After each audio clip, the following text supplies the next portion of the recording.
সকালবেলা যেহেতু চোখ ডলাডলি করতে করতে চুলার কাছে চলে আসতে হয় আমাদের, আর একটু সময় করে উঠেও যদি ঝটপট কাজগুলা সেরে নিতে পারা যায় তাহলে কিন্তু অনেক অনেক ভালো লাগে, তাই না? এই তো আমি চলে আসলাম চুলার কাছে। অনেকটা সময় আমি এক এক দিন শরীর ভালো লাগে না, উঠতে দেরি হয়ে যায়, সেই দিন আমি ঝটপট কিছু রান্না করে নিতে পারি না। এই তো ছিল আমার বিরিয়ানিটা ডিপে। একদিন রান্না করে যদি একটু ডিপে রেখে দেওয়া যায় তাহলে কিন্তু একদিনের সকালের নাস্তা এরকম করেই হয়ে যায়। এই তো আমি সকালের নাস্তাটা রেডি করে নিলাম। আজকে একটু বেলা করেই উঠেছি, বেলা করে উঠলেও যে সব কাজ আমি গুছিয়ে নিতে পারছি। এই তো এইভাবে আমি আস্তে আস্তে সব কাজগুলা ধীরে ধীরে করে নিতেছি। সব সংসারের কাজ তো আমাকেই করতে হবে, কারোর জন্য রেখে দিতে পারি না। আর রেখে দিলে যেভাবে কাজ সেভাবেই থাকবে, আমার কাজ কে করে দিবে? আমি অসুস্থ হয়ে যদি 3 দিনও বিছানায় পড়ে থাকি তাহলেও আমার দেখার কেউ নাই।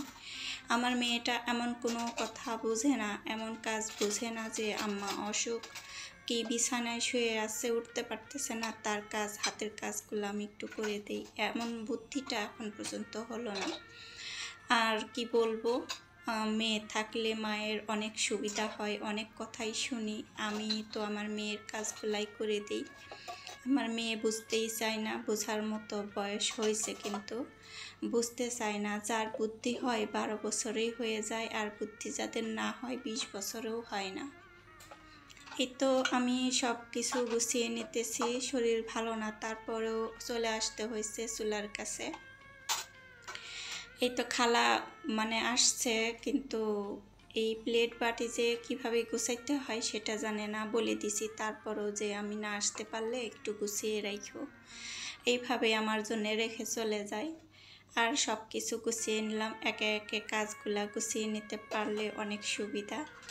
আর আমরা যেভাবে কাজগুলা করি, যদি আমাদের আরেকটু সময় নিয়ে কাজগুলা করি, এই খালা রাখার কাজটা আমাদের বাদ দিলেও চলতো, কিন্তু আমি ইচ্ছা করেই করি খালা দিয়ে কাজ। যেহেতু আমার শরীরের ব্যাপারটা আমাকেই চিন্তা করতে হবে, কেউ চিন্তা করে দিবে না। আর সব কাজ আমাকেই করতে হবে, হেল্প করার মতো কেউ নাই।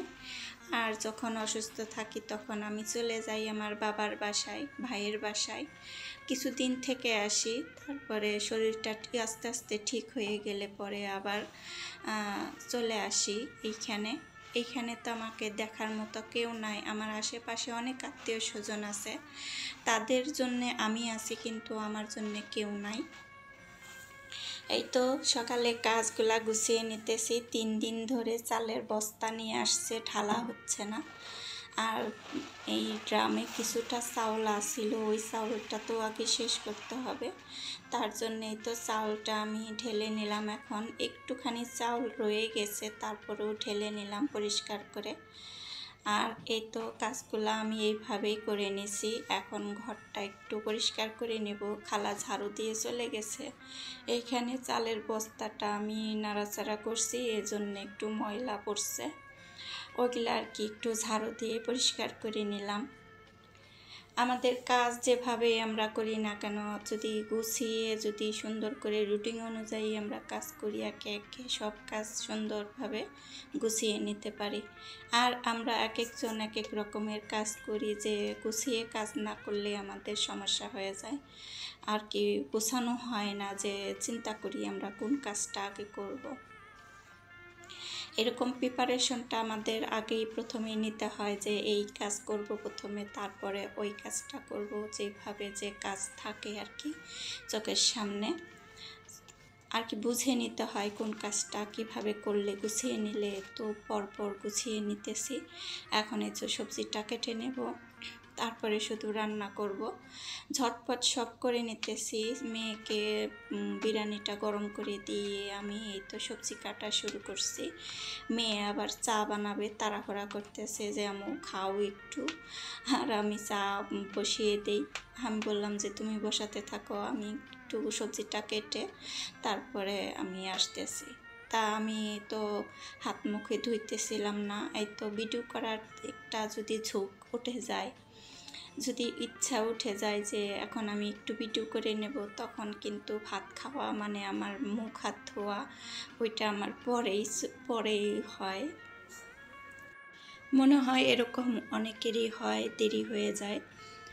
সব কাজ গুছিয়ে নিয়ে তারপরে আমি সকালে নাস্তা করি, নাস্তা করার পরে চা করি, চা করার পরে আবার একটু রেস্ট করি, শুয়ে থাকি, গড়াগড়ি করি, না হলে একটু ছাদে চলে যাই, গাছপালা দেখাশোনা করি, একটু নাড়াচাড়া করে ঘাস উঠাই, নানান কাজ করতেই সময় চলে যায়। এখন আমি তো রাত্রে 20টা টাকা আলাদা করে রাখছে, আমাকে বলেই নাই, পরে সকালে দেখি যে টাকা ওইখানে বালিশের কাছে রয়ে গেছে।